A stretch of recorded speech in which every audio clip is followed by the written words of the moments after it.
All right, I want to show you a trade I found. I'm kind of every other day I'll kind of periodically scan through stocks and just look for potential setups for these double diagonals I've been doing, and kind of adjust everything and find what I think are the right trades here, the right risk and reward on it. So I'll show you the one I found on Best Buy I want to do here. So it's kind of been a little bit of a channel here. So I went ahead, I've got the trade set up, but here's where my break evens are going to be. This gives us a lot of room to the upside here, and I think we're a little bit of a support area here as it is. And after a few days, that 200-day moving average is going to be coming up into that area too, which will also act as support. So I'm, pretty happy with the bottom end break even point here. So right in here is going to be kind of max profit, but here's our break even on the bottom and break even on top. So let's go to what I've got here. Okay, so if you look down here, I'm buying the November 16th 90 call and 70 puts. Okay, I'm going to sell the October 5th 85 call and 75 puts. So that gives me 85 to 90. That's a $5 strike width on those two. So that is your max loss at expiration. But to get to that, I don't, on the low side, what would you even have to go to get to minus 500? Down to 61. So yeah, so I mean, not likely, but you do have to keep that in mind. On the flip side of that, where you can lose 500 if it goes way over your strikes, would be, geez Louise. Okay, so up to 102. Again, not very likely.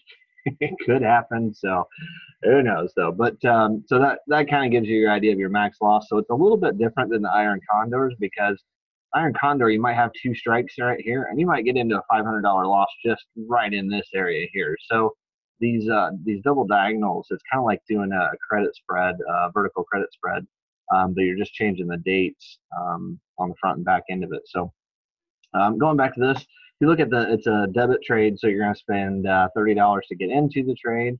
And let me get back to here. This was October 5th. I like to do the I don't know what the word for it is here. The date profit here. Okay, so we're at $30. So if this thing stays exactly where it's at until, let's say, a couple weeks out or so. A couple weeks out would be, let's see, the 27th. Then okay, stays right there. It's actually up. It's profitable by purple one. We're looking about $35. So you're over 100% return there. At expiration is where your max profit's going to be. If it stays right in the middle, you're still only looking at $33 return on a $30 trade. That's still double. That's fine. Now, if you go doing like 10 of these contracts or something, yeah, you can go, 300 to 600 or 3,000, 6,000, but you got to keep in mind your loss on this too. So I've really just been doing single contracts at a time. And so max profit, see, I've got more room to the upside here because that looks like that's kind of setting up for a nice bounce there. I want to give this room to run up here for a couple of weeks. So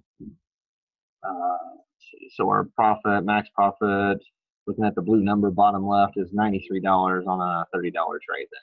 Now, if it overruns that strike up there at the top, the 85, the one that you sold, now you start kind of decreasing. If you look here, let me get rid of this one here so we can just look at there. Okay, so we overrun the 85 strike here. It's a few days till expiration, and it's going to start creeping back down on this side here. See how that works there. You're with a few days left. If it's trading right in here, you're not going to be profitable right until expo. So what I've been doing is setting my fill order.